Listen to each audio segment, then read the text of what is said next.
Stammering problem. ఈ stammering ఏంటంటే most of the times కొద్దిగా సైకలాజికల్గా కూడా ఉంటుందన్నమాట. ఎందుకంటే ఎప్పుడన్నా పిల్లలు ఎక్కడన్నా మాట్లాడేటప్పుడు ఆ టీచర్స్ కానీ ఇంట్లో పేరెంట్స్ కానీ తప్పు అంటుంటే వాళ్ళు మాట్లాడటానికి హెసిటేట్ చేస్తారు. ఏదన్నా మాట్లాడాలన్నా కూడా 10 సార్లు ఆలోచిస్తారు. సో అది మనకి స్టామరింగ్గా రిఫ్లెక్ట్ అయ్యిద్ది అనమాట.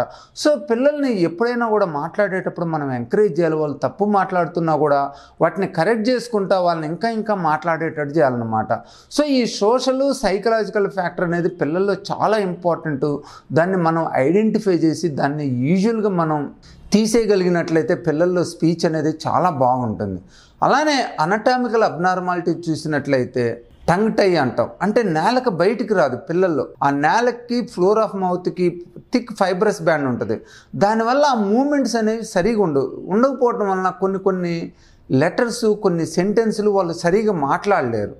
అలాంటప్పుడు కూడా వాళ్ళకి స్పీచ్ ప్రాబ్లం ఉంటుంది. అది ఇంకా యాగ్రివేట్ అయ్యింది. ఎందుకంటే పిల్లల్లో ఈ నత్తితో మాట్లాడుతుంటే మిగతా వాళ్ళు హేళన చేస్తారు, వాళ్ళు ఇంకా అసలు మాట్లాడటమే మానేస్తారు. సో ఎవరికైనా టంగ్ టై ప్రాబ్లం ఉన్నట్లయితే సింపుల్గా మనం ఆ టంగ్ టైని రిలీజ్ చేసి వాళ్ళ నేలక మూమెంట్స్ని ఇంప్రూవ్ చేసినట్లయితే వాళ్ళకి మంచిగా స్పీచ్ వస్తుంది. అలానే ఈ ముక్కు వెనక భాగంలో నేసాలిస్ అంటాం. అంటే ముక్కు వెనక భాగంలో నాసోఫారింగ్స్ వైడ్గా ఉన్నా నారోగా ఉన్నా కూడా ఈ నేసల్ వాయిస్ వస్తుంది. హైపర్ నేసల్ వాయిస్ అంటాం. ఈ వాయిస్ ప్రాబ్లం ఉన్నోళ్ళు కూడా వాళ్ళు మాట్లాడటానికి ఇష్టపడరు, హేళన చేస్తారని. సో మనం అక్కడ అనటామికల్ అబ్నార్మాలిటీని చూసి దాన్ని కరెక్ట్ చేసి వాయిస్ని ఇంప్రూవ్ చేసినట్లయితే వాళ్ళకి స్పీచ్ మంచిగా వస్తుంది.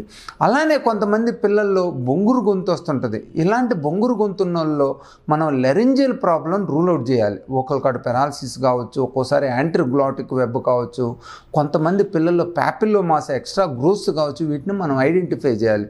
సో వాయిస్ ప్రాబ్లం ఉన్నా స్పీచ్ డిలే ఉన్నా మీరు ఎట్టి పరిస్థితుల్లోనూ వాళ్ళు నెగ్లెక్ట్ చేయొద్దు, ఇమీడియట్గా ట్రీట్మెంట్ తీసుకోవాలి. సో ఎవరికైనా కూడా పిల్లల్లో కానీ పెద్దల్లో కానీ వాయిస్ ప్రాబ్లమ్స్ ఉన్నా స్పీచ్ ప్రాబ్లమ్స్ ఉన్నా హోర్సినెస్ ఉన్నా మీరు హైదరాబాద్లోని పంజాగుట్లో ఉన్న ఏషియన్ ఈఎన్టీ కేర్ సెంటర్ని సంప్రదించండి.